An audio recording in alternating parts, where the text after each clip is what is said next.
Vous avez plutôt été des compagnons de route parfois, de certaines aventures politiques. Comment est-ce que je me trompe en disant cela? On a été approchés par pas mal de politiques et on a toujours pris une distance. Il y a eu Europe Écologie Les Verts aux Européennes il y a quelques années où tout à coup, José Bové, voilà, Cohn-Bendit, pas mal de personnalités comme ça se rassemblent. Ça nous a intéressés, donc on a été faire un meeting, jouer pour eux. Et puis récemment, on a été jouer pour François Ruffin qui se présentait face au Front National, qui est le réalisateur de Merci Patron et le rédacteur en chef de Fakir. Et c'est assez rare au final. Et je crois que pour aller un petit peu plus loin, je pense que c'est pas du tout le rôle de l'artiste. Alors c'est assez paradoxal parce que nous on passe pour un groupe engagé, mais en même temps, je pense que les chanteurs, les auteurs, les écrivains, les artistes sont libres et on attend d'eux une liberté.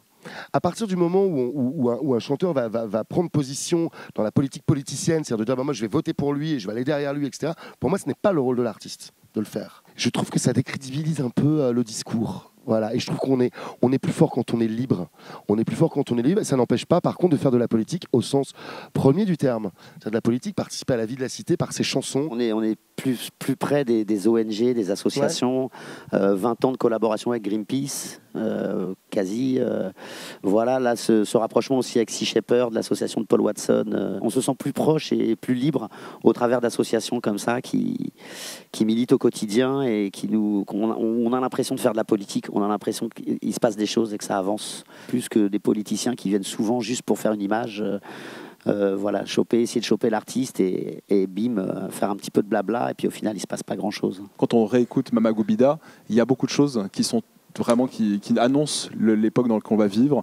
Vous parlez déjà des ravages de la téléphonie, vous parlez dans la misère d'en face des migrants et de la façon dont on peut les accueillir. Est-ce que justement c'est aussi, selon vous, il y a un rôle pour l'artiste et en l'occurrence le musicien pour alerter sur les douleurs et les périls qui sont là ou qui arrivent dans une société? Ça peut être un vecteur, effectivement, la musique, nous on s'en est servi beaucoup comme ça pour véhiculer des valeurs, des idées, évidemment, mais je crois qu'on a tous un rôle à jouer, pas que les artistes. Je crois qu'on est aujourd'hui, il y a beaucoup de gens qui ont envie de reprendre la parole, leur citoyenneté, qui ont envie de reprendre la politique, j'ai envie de dire ce mot qui fait tant peur, voilà, se reprendre en main.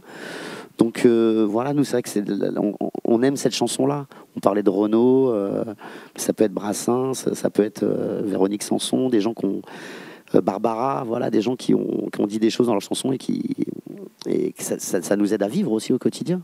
Est-ce que vous avez même évolué dans votre rapport à l'engagement au fil de votre carrière? On fait plus gaffe à ce qu'on écrit. Non mais clairement, ouais.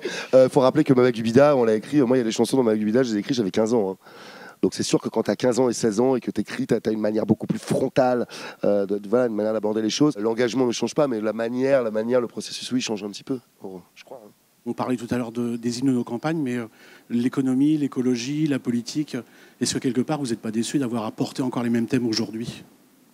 Il n'y a pas de déception, au contraire. Je pense qu'aujourd'hui, encore plus que jamais, il faut choisir son camp, il faut savoir là où on a envie d'aller, dans quelle société on a envie de vivre, comment on a envie de consommer, comment on a envie de vivre avec l'autre. Et nous, on a choisi notre camp depuis un moment, donc il n'y a aucun regret. Encore une fois, c'est l'axe qui change. On peut parler de la même chose, du même thème, l'axe est complètement différent. Et l'axe, il évolue avec le temps, et c'est ça qui fait que la chanson est différente. Il y a un morceau qui s'appelle Les Extrêmes. Les Extrêmes, c'est toi quand tu ne votes pas. Bon, en 2002, ça avait tout son sens. À aucun moment, moi, je me serais imaginé que ça allait revenir, quoi. Quand on s'est dit, on va chanter Les Extrêmes, on va la remettre dans le set, parce qu'elle prend tout son sens avant les présidentielles, j'avoue que ça énerve un petit peu. On sent que l'écriture vient aussi de formes d'indignation. Quelles seraient les futures indignations pour le prochain album dans la société d'aujourd'hui ? L'écologie, il y a 20 ans, on disait les glaciers vont fondre, 20 ans après, ils sont en train de fondre. Genre l'écologie, c'est quelque chose qui fait... Voilà, c'est une source d'indignation qui est incroyable, par rapport à la politique, évidemment, par rapport aux enjeux mondiaux, par rapport à la crise, aux migrants. On ne va pas pouvoir passer toute notre vie à côté, quoi. Et à un moment donné, il va falloir prendre ce problème à bras le corps et penser le monde comme le monde, quoi, mais pas... Donc oui, dans des trucs d'indignation, il y en a plein, mais on ne va pas tout dévoiler pour le prochain album, quoi. Donc oui, des sources, il y en a plein. Après, il faut que ça nous touche et il faut avoir envie de faire une chanson dessus, quoi.